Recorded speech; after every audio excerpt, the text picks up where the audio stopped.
पश्चिमबंग में मेडिकल छात्री को गणदुष्कर्म मामलें पुरुष बंधु को झाड़ बुहा जेरा पीड़िता पुरुष बंधु को अटक रखी पचराउचरा पुरुष बंधु सन्देहजनक पलायन को नहीं प्रश्नवाची ठिया होईछि।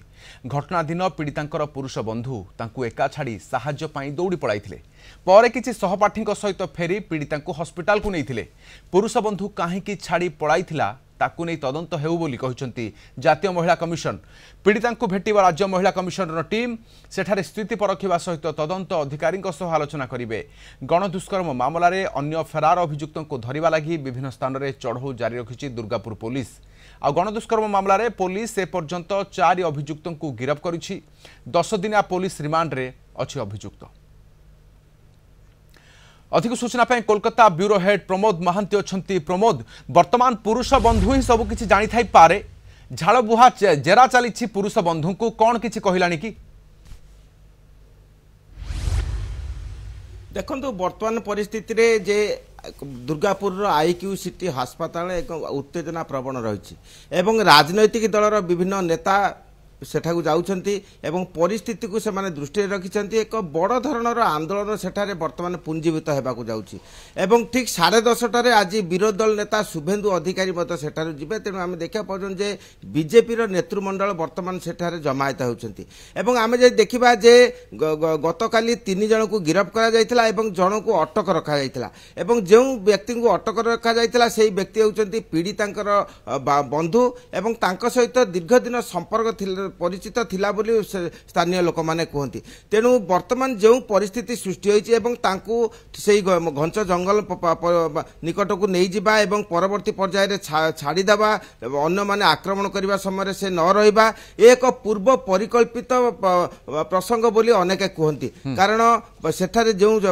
स्थान रही प्राय अस्पताल 1 किलोमीटर दूर रे एई घटना घटी जहाँकि आम बारंबार कलिंग टीवी रे काली देखैथिले एवं जोठी होइछि सेटा घंच जंगल एवं से जो संलग्न रास्ता रे कौन से आलोक नहीं, सीसी कैमेरा नहीं एवं साधारण जनजीवन कार्य तो 6टा पर सेटारे बंद हो जाए। तेणु सेठा को सेमाने काहेकि गले ताहा मध्ये वर्तमान प्रश्नवाची सृष्टि होइछि एवं जो फुचका खाइबा बा गुपचुप खाइबा विषय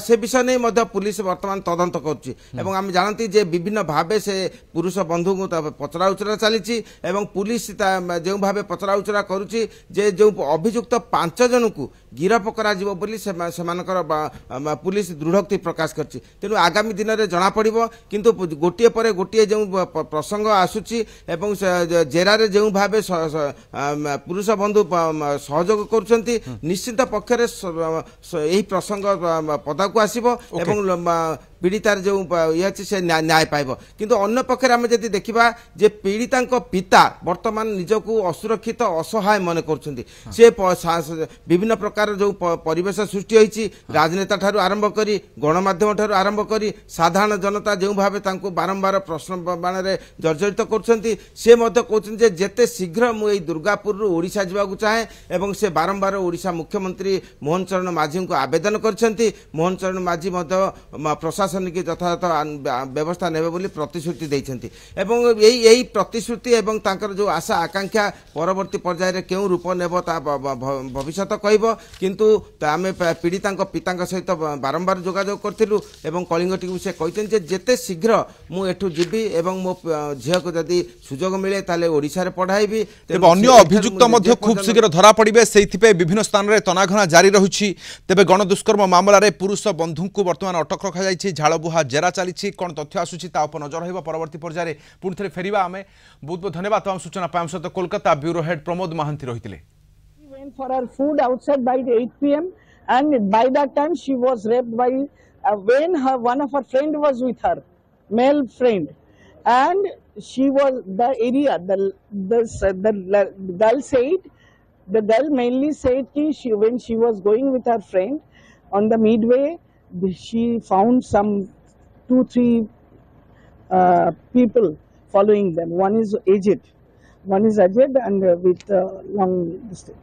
So that man followed them and she was scared. She told her friend he is following us, and her friend said don't worry, he will move.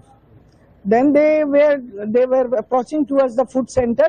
In the midway they pulled her in towards forest. The friend or her boyfriend is not boyfriend. The friend who is a boy, he rushed towards jungle. She also followed her, and doing that she went inside the jungle, and there she was harassed by 4 or 5 men.